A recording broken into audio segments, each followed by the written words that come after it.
Gipalubong na sa lokal nga gobyerno sa Zamboanga City ang mga patay'ng lawas sa tawo nga wala maklaim sa ilang mga pamilya. Gipasiugdahan sa City Social Welfare and Development Office kon CSWDO ang mass burial kagahapon Martes, November 26 nga gihimo sa city-owned cemetery sa Barangay Talabaan. Nagpaygayon sila og seremonya alang sa mga patay aya kini gilubong sa giandam nga mass grave. Kini subay sa ordinansa sa syudad di nagmando ang lokal nga gobyerno nga matag tuig magpahigayon og mass burial alang sa mga unclaimed nga patay nga lawas sa tawo.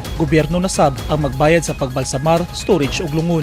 Hapit sa katuig na nga naa sa lokal nga punerarya ang 23 ka mga patay'ng lawas ug nagpabilin unclaimed bisan pa man og gipaningkamutan sa LGU nga malocate ang ilang mga paryente o higala. Sa mga gilubong, 13 niini ang mga lalaki, 14 ang babae ug 6 ang unknown gender. Ilang kuban sila sa biktima sa mga krimen, mga individual nga giabandona sa lugar, mga namatay sa natural nga hinungdan sa mga pampublikong hospital o sa kadalanan. Sumala sa CSWDO, 25 ang mga wala na claim nga patay'ng lawas din duha niini gi-cremate sa crematorium sa syudad. Limitasyon sa budget ang nakababag sa cremation sa nahabilin nga 23 unclaimed cadavers. Bisan pa man ini, naglaom gihapon ang CSWDO nga ang cremation mao'y unahon kaysa mass burial sa umaabot nga panahon. Ang mass burial rights gitambungan sab sa mga representante gikan sa City Health Office, City Accountant's Office, kapulisan ug sanitation staff.